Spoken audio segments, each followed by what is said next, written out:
The morning felt quiet. Not peaceful, quiet in the way a courtroom falls silent before a verdict. The hospital smelled like lemon disinfectant and sharp plastic. The walls were too white. Too clean. My hands fidgeted with the hem of the paper gown they gave me, and I couldn't tell if the cold came from the room or from inside my own chest. Clark sat in the corner chair, scrolling through his phone like he had someplace better to be. He'd driven me here, held my hand in the parking lot, even kissed my forehead in pre-op. But now? His eyes barely met mine. I used to find comfort in his silence. Lately, it just made me feel dispensable. I chose the tubal ligation. That's what I kept telling myself. But the truth? It was a decision I made inside a marriage where my voice was always just low enough to be ignored. Clark didn't want more kids. "We're too old for diapers again," he'd said with that half smile that made me want to scream. I wasn't sure what I wanted. But I knew what he didn't. A nurse adjusted the four. "You're in good hands," she chirped. I nodded. My throat was dry. They'd put something in the drip. I felt it in my bones before I heard the voices fade. Light blurred. The ceiling melted into gray clouds. I floated, aware, but not awake. Voices muffled like underwater conversations. A sudden clarity snapped through the fog. "Give her husband this. Don't let her see it." A man's voice. Stern. Calm. Like he was discussing a receipt, not a part of me. I couldn't move. Couldn't speak. Just that sentence, echoing like a bell down a tunnel. Don't let her see it. What was it? A report? A result? Something cut out of me? My heart raced, but my limbs betrayed me. Numbness spread like wet cement. My mind screamed into the void. Nothing came out. The world spun, and I let go. When I woke up, the recovery room light was too bright. Clark sat beside me, too straight in his chair. Smiling. Too much. "How are you feeling?" he asked, brushing hair from my forehead like he was playing a role. "Like I got hit by a truck," I mumbled. My tongue felt thick. I tried to sit up. He pressed my shoulder gently. "Doctor said everything went fine. They'll let us go soon." His coat hung on the chair next to him. The breast pocket bulged slightly. A corner of a white envelope peeked out. Sealed. Labeled with the hospital's insignia. I stared. He followed my gaze, paused just a beat too long, then said, "Oh, that's just your post-op instructions. I'll hold on to it." I didn't argue. I was too tired. Too sore. But in that moment, something shifted. I used to think fatigue made me weak. Now I understood, exhaustion was how they won. You stop asking questions when your bones ache. I turned away from him, pretending to sleep. He kept checking his phone. His thumb danced across the screen too fast for casual scrolling. Back home, the routine was the same. Soup on the stove.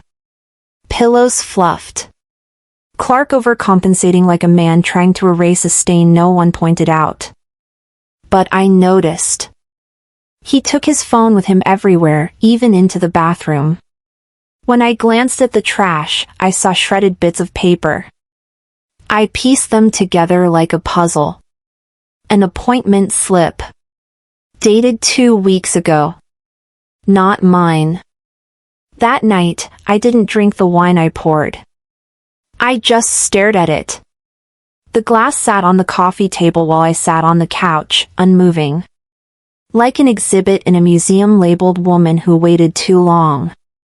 Don't let her see it. I kept hearing it. On a loop. It clung to me like static. Earlier that month, in therapy, I had said something I hadn't meant to say out loud. Whatever was inside the envelope, it was about me, and someone had decided I shouldn't see it. Behind the laundry door, his coat hung limp. The same one from the hospital. I slipped my hand into the inner pocket. The envelope was still there. Still sealed. My fingers trembled as I pulled it out, thick paper, crisp edges, the hospital seal unbroken. I turned it over in my hands like it might reveal something by weight alone. What could a hospital hand over that my own hands weren't worthy to touch? I tiptoed to the bathroom, shut the door gently, and flicked on the overhead light.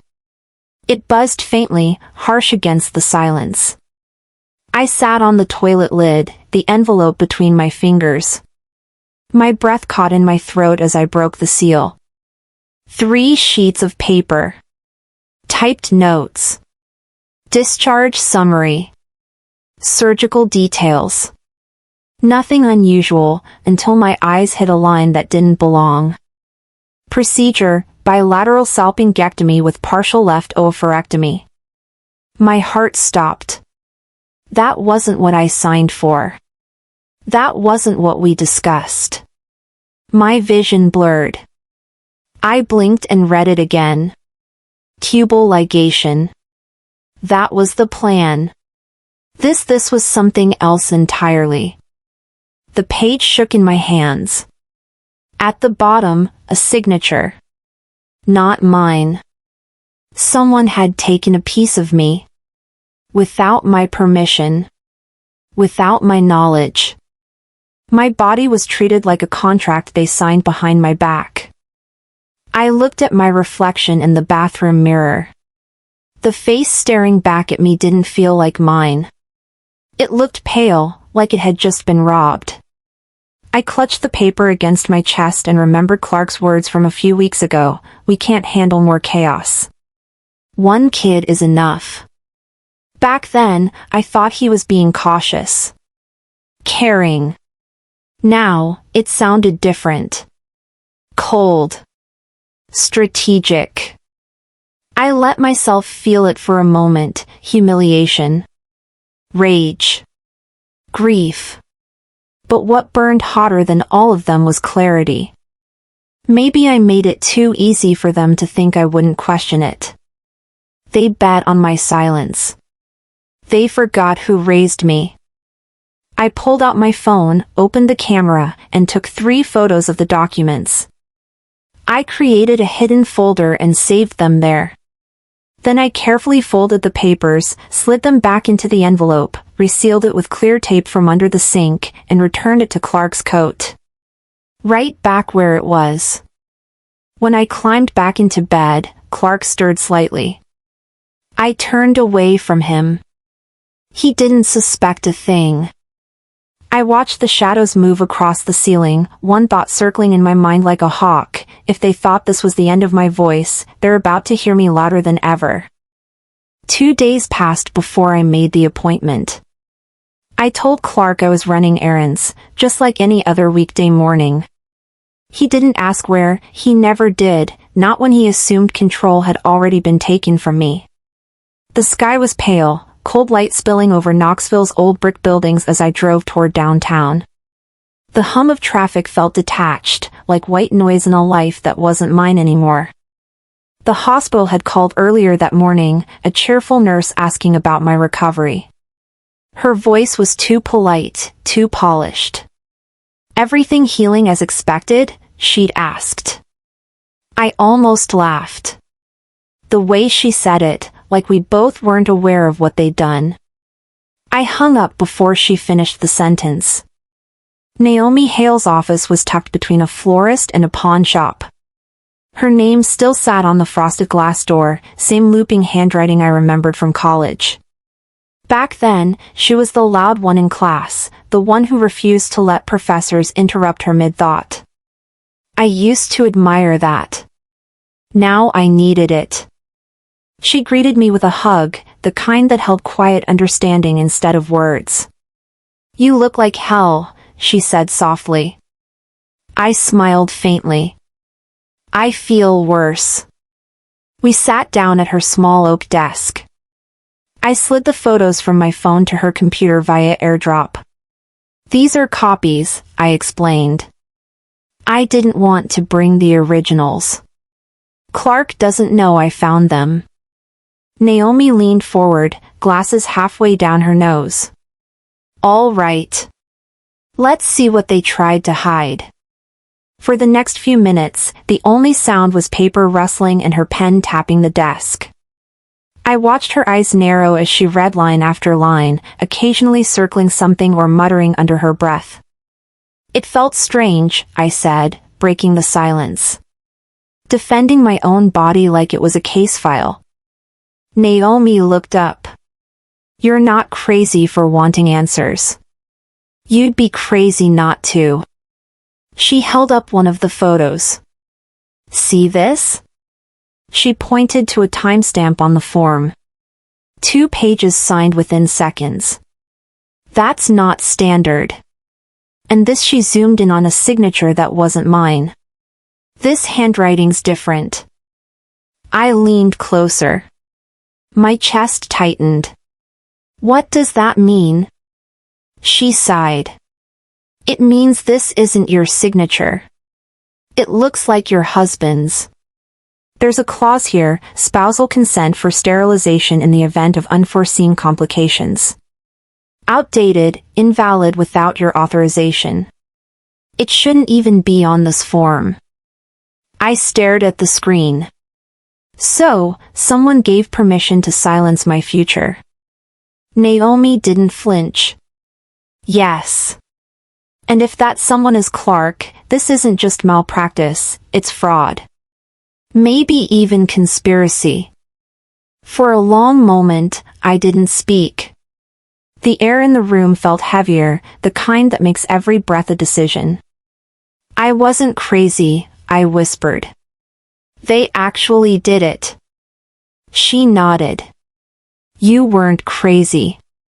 You were manipulated."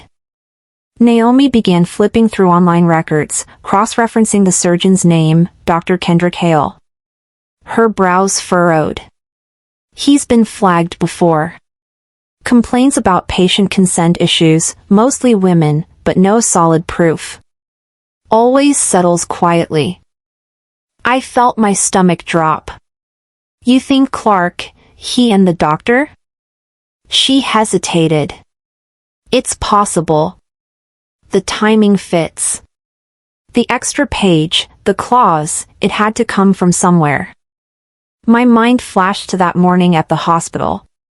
Clark stepping outside the pre-op room, talking to the doctor in low tones. I'd thought it was just small talk, maybe insurance paperwork. But now I knew. That was when they decided what to do with me.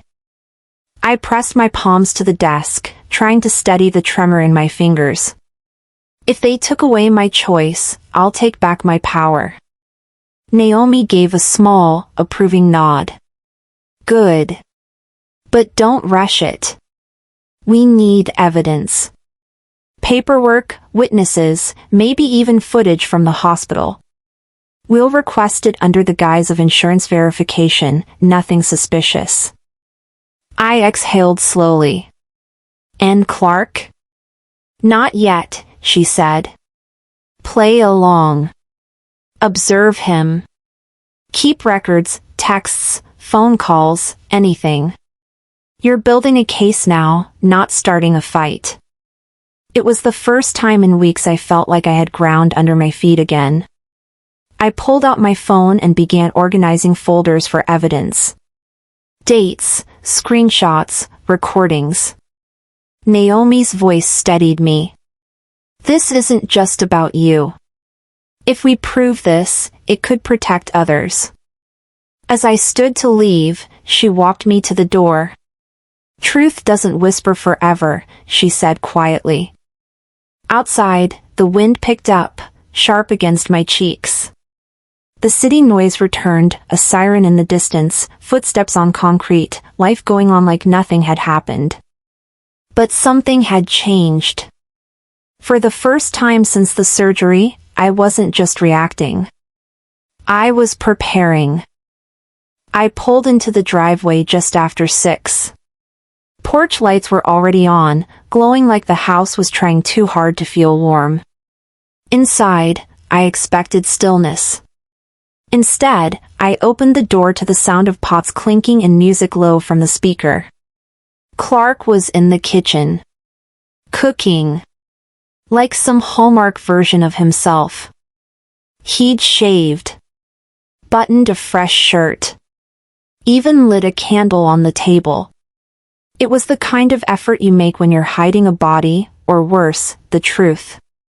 But what stopped me cold wasn't the dinner or the act. It was the folder. The one I'd tucked behind sweaters on the top shelf of my closet. It now sat square on the counter. Closed. Moved. Not opened, but touched just enough to say, I know. But you trusted me to make the hard choices. That was it. That was the moment my chest burned. You said you trusted me, he repeated, now softer.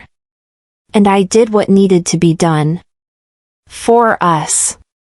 He said it like a man who believed himself the hero of the story. Like I should pat his back for stealing the pen and signing away my future. I gripped the edge of the table. You didn't trust me enough to let me decide for myself. He scoffed. You always make me out to be the villain. You are, I said. Calm. Quiet. His eyes hardened. You know if you push this, if you make this a thing, you're going to ruin everything. Our life. The kids. You'll look unstable. Hell, people will think you're crazy. I looked at him. Long and still. And then I said it. You just don't like when I speak with certainty. That silence? It was mine. It wasn't weakness. It was control. I let it stretch out between us like a wall he couldn't climb. I didn't argue. I didn't cry. I walked out of the kitchen, grabbed my purse, and headed upstairs. I packed a weekend bag. Just the essentials. A few clothes for me and our daughter, her favorite stuffed fox, and every document I'd ever stashed in that house that still had my name on it. Clark didn't come after me. He didn't ask where I was going. He watched me leave like he still thought I'd be back before breakfast. I drove to my sister's house on the other side of town. Didn't even turn the music on in the car. Just the hum of tires and the quiet thud of my pulse in my ears. He thought he won that night because I didn't scream. But that's the thing about silence. Sometimes it's the sound before the scream. Sometimes it is the scream. When someone gaslights you, they don't want you confused. They want you quiet. They want you to second-guess your own feet as you walk away from them. But I didn't. I kept driving. I woke up in my sister Lauren's guest room before the sun even thought of coming up. The walls were a pale gray, soft enough for comfort but cold once you stopped looking. I had expected refuge, what I found felt more like exile. Lauren sat across the room, cup of coffee in hand, trying her best to sound practical.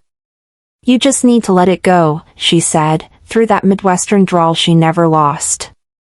You're not the first woman a man's made a choice for. I nodded, but inside I felt diminished, like my trauma had been repackaged as an inconvenience. Lauren went on about memories and moving on. I smiled politely, but I wasn't listening. My mind kept returning to the voicemail I feared. Back in my mind I heard Clark's voice, laced with whiskey and something else, something buried. Some wounds don't bleed. They just echo. Later, while while unpacking a small bag, I picked up my old phone, the backup I kept hidden under the bed. It felt heavy. I hadn't touched it in months. I saw the voicemail app blinking. One recording, date stamped on the eve of my surgery. I thought maybe I was imagining the fear. I tapped it. Clark's voice broke through. She wouldn't have gone through with it. This way she'll forgive me eventually. I froze. My knees buckled and I curled on the bathroom floor. Not weakness, shock that cut deeper than I'd allowed myself to feel. That wasn't just a bad decision.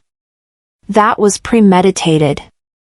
I put the phone away, gripping it like a lifeline. That night I refused dinner. I lied to Lauren that I had a headache and stayed inside the quiet guest room.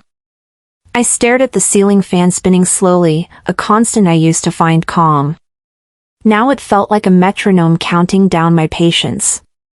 My mother's voice echoed, "Quiet women suffer longer." I grabbed a notebook. I wrote the voicemail down word for word, in case I forget how real it is. Then I admitted to myself, I don't miss who he was. I miss who I thought he was. In the early morning, I sent the voicemail file to Naomi. Her instant reply said, "This is what we needed. You're not alone in this anymore." That line folded into me like armor. My pain didn't dissipate, but it sharpened. I called a therapist I visited years ago, not because I was broken, but because I needed to stay strong. I realized real strength starts with saying it out loud, not holding everything in. I walked outside into the dark, wrapped in my own quiet determination. They thought I would fold. They thought if I stayed silent I would accept their story. But their mistake was thinking silence is weakness. The afternoon sunlight in the living room felt wrong, too gentle, too ordinary. I sat at the desk, the envelope still unopened beside my laptop. Lily played Lego blocks on the couch, laughing like nothing had changed. That laugh, I recognized it as one of the few constants left in this house. But even that comfort felt fragile. The living room had been our sanctuary, now it echoed with unanswered questions I refused to ignore. My phone buzzed. It was the hospital, they were checking in on my recovery. I answered anyway. "Everything is fine," the nurse said. "Let us know if you need anything." No mention of papers, signatures, or what someone handed my husband. The system still treated me like a patient, not a person with agency. My heart tightened, and I made a choice. Tonight, at Lily's art walk, I would show up as her mother, not as a shadow. I closed the laptop and stood. It was time. I walked into the school gymnasium as the sun dipped low, families milling around beneath the framed artwork. Warm light flooded the space, making everything feel safe, until I saw it. Lily's picture, us. A portrait of her and Clark. No me. I stopped in my tracks, the air suddenly heavy. I approached her, smiling. "Sweetie, this is beautiful." Her eyes lit up. "Thanks, Mom." She followed me over to examine the piece more closely. I asked, "Who drew this one with you, honey?" She nodded toward Clark at the refreshment table. "Daddy told us to draw our new family picture," she said, voice clipped. My chest dropped. I realized Clark had already rewritten our story and pulled our daughter into it. I glanced at him, smiling, shaking hands with neighbors. My stomach churned. He was proud of this erasure. My mind screamed, they didn't only erase me, they got my daughter believing I never existed. I didn't say it aloud. I turned away and found a quiet corner while laughter echoed around me. My legs felt weak, I gripped the edge of a chair until the world stopped spinning. That moment broke something in me. Back in the car, I didn't speak. Clark drove. Streetlights passed like watchers. Finally I said, "We need to talk about Lily's picture." He kept his eyes on the road. "It was meant to help her understand our future," he said. I pulled the folder from my bag, the one I'd hidden so long. The envelope peeked out. "This is what you didn't want me to see," I said. He shut off the radio. The silence made the tires on the pavement sound like thunder. He exhaled slowly. "You know, if you push this, you'll ruin everything, our life, the kids, your credibility." His voice was flat. I felt fear briefly. Then something else, a hard edge of control I hadn't felt in years. "You just don't like when I speak with certainty," I told him quietly. The power shifted. He didn't respond. The rest of the drive was white noise. When we arrived home, I packed my bag. I didn't make a scene. I left. The door clicked behind me. I didn't look back. At my desk later that night, I booted the laptop. I attached the folder, Lily's photo, the form, the envelope number, everything. I typed a message to Naomi, evidence, timeline, date stamps. I thought of a quote I'd heard long ago: "You cannot negotiate with the silence you accepted." I added it to the email as a note. My hand paused on the trackpad, then moved. Clark's car left the driveway in the dusk, long shadows followed it like vultures. I watched from the window. My reflection stared back at me, different. Not defeated. Not silent any longer. If they thought silence would keep me safe, they misread my resolve. I closed the laptop, exhaled, and let the quiet settle. Night came, and I didn't fear it. I saw it as the beginning. The ballroom lights hit like flashbulbs as I stepped into the gala. Everywhere, dark suits, dresses that shimmered in the low light, laughter that felt rehearsed. The banner above read Vargas Legacy. My husband Clark stood at the podium, thanking everyone who built this future. The words echoed hollow. I drifted among guests, smiled, nodded, offered small talk, while inside I felt the walls closing in. Success had once meant comfort, now it felt like a cage. I discreetly glanced at my phone. Naomi's message blinked, "All set for tonight," a simple confirmation, yet heavy with promise. I breathed deep. Tonight they applauded a facade built on my silence. Tonight I would show them I built the foundation. After Clark finished his speech, the lights dimmed. A video played. My voice, yes, my voice, said, "I am honored to step aside for our future." The crowd gasped. I held a champagne flute, it trembled in my hand. That clip wasn't mine, but there it was me, on screen, agreeing to my own erasure. Emotions snapped into clarity, betrayal, then cold power. I left the drink on a table and walked to the stage. Silence swept the room. I touched the mic. "You thought a fake clip would silence me. But you gave me the stage." The hush was so loud I could hear my heart. Clark's smile faltered, Marisol's grip whitened around her glass. They realized too late this wasn't their game anymore. I handed the mic to Naomi.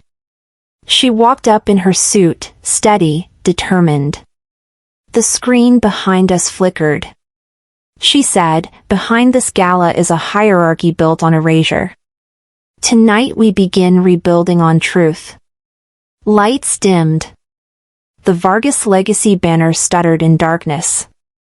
This room, once theirs, felt different now. I locked eyes with Clark. I felt no fear. I felt resolve. Staff stopped their chatter. Cameras whirred. I understood. Exposure sounded louder than silence. The event dissolved into murmurs and sideways glances. I stepped outside into the warm night, fog from the air conditioner drifting like ghosts. the neon Oklahoma station sign blinked overhead. Naomi texted, "We've posted the evidence. Next move tomorrow." I typed back, "Let's finish this." I held the envelope in my hand, heavy with years of restraint. "My promise," you challenged my voice. "Tonight you witnessed my volume." The wind picked up. I was ready. I woke up before the alarm. The morning light came through the blinds with an edge, like it wasn't just lighting the room, it was exposing something. I sat on the edge of the bed, the sheet wrapped around my legs, and looked around. This was still my house, technically. But today, even the walls felt different. Like they'd heard everything, and were now just waiting for the rest to unfold. On the table, the newspaper was already folded open. Headline, "Vargas Construction Lawsuit Filed." My name, bold, above Clark's. Not Mrs. Not Spouse of. Just mine. I stared at it for a moment, then laid my hand flat across the paper. I remembered the wedding invitation I found last night, buried in a drawer. It wasn't from years ago, it was new. Same date, same venue, but a different name next to Clark's. My name had been whited out like a typo. Like I was never meant to be part of that picture. I didn't cry. Not because it didn't hurt, but because the pain had somewhere to go now. They tried to remove me quietly. Now I'll remove their power loudly. I locked the forged consent form and that invitation in a small fireproof box, then slid it under the bed. I got dressed. Blazer. Low heels. Nothing flashy, but nothing forgettable. Today was the first day I'd speak where no one could mute me. By noon, I was standing in the courthouse lobby. The ceilings were high, with beams that seemed to stretch forever. Naomi met me with a nod and handed me a slim folder. All here, invitation, testimonies, photo, Lily's drawing. The whole pattern. We walked into the hearing room. Clark and Marisol were already seated. He looked the way he always does when he thinks he's 2 steps ahead, calm, buttoned up, unreadable. Marisol didn't glance at me. She looked down the entire time. When they called my name, I stood. I told the judge about the signature I gave the night before my operation. How I was told it was routine. That I had a choice. And how I woke up to a life already decided for me. My voice cracked once, but I didn't stop. No one deserves to be erased in the name of love, loyalty, or legacy, I said. Especially not a mother. Especially not by the man who once said I do. When I stepped down, Clark's lawyer stood up fast, objecting to tone, context, whatever he could grasp at. The judge didn't stop me. Just watched me walk back to my seat. I looked over at Lily. She was in the gallery row with her school sweater still on. Her hands were folded in her lap. Her face didn't show anything, but her eyes, they held something new. Something that told me this moment wasn't just about me anymore.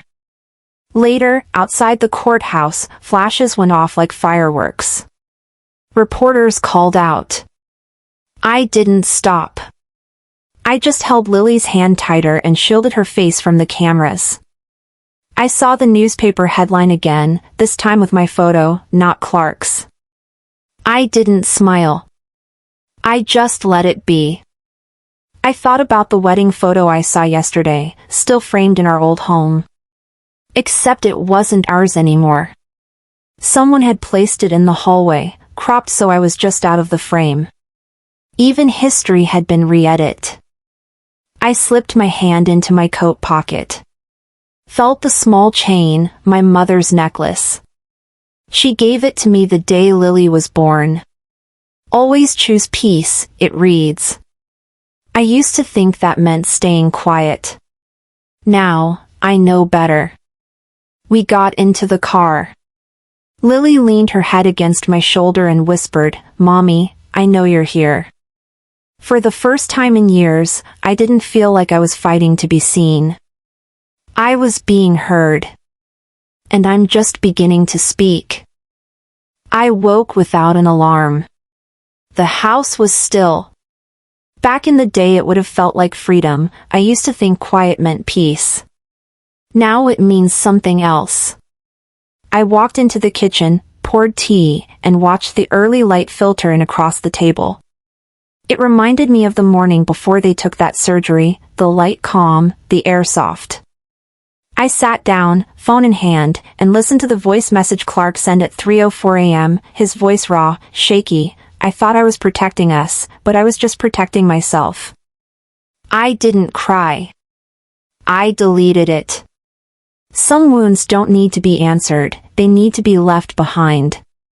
My hands didn't shake when I reached into the desk and closed the envelope of court documents. That used to make me tremble. Today, it reminded me that I chose to live. Later in the afternoon I found myself at the neighborhood park. Lily played on the swing a few yards away. I sat on a bench, alone at first, the breeze soft and maybe too warm for the shade. Two mothers approached, then a third. "We saw your story," one said quietly. Another added, "You're brave." I nodded. I realized I was no longer just a case, a headline, a caution. I was a mirror for others. "If you need someone, I've got time," I told one woman whose eyes filled with tears. She swallowed and nodded. The sun dipped lower, and I walked home not in solitude but wrapped in the quiet of reflection. I shed the feeling that I had to do it all alone.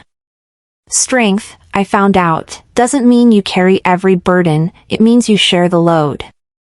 That evening, the final court settlement happened. Clark didn't show. Marisol sat at the other end of the table, a settlement offer and NDA in hand.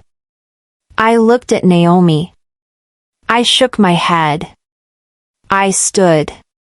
"I refuse this," I said, calm but firm. "Unseal everything. Make it public record. Because if they did this to me, they'll do it to someone else." Naomi's eyes glistened. The judge signed. My name entered the record. No fanfare. No parades. Just files filed. Proof that the folder could never be closed again. As I walked out, Lily took my hand. "Are we done?" she asked. I smiled. "We're just getting started." I felt acceptance, not that what happened was okay, but who I am despite it. The betrayal still tugs at me, but the pain no longer defines me. I'm moving forward. I'm living.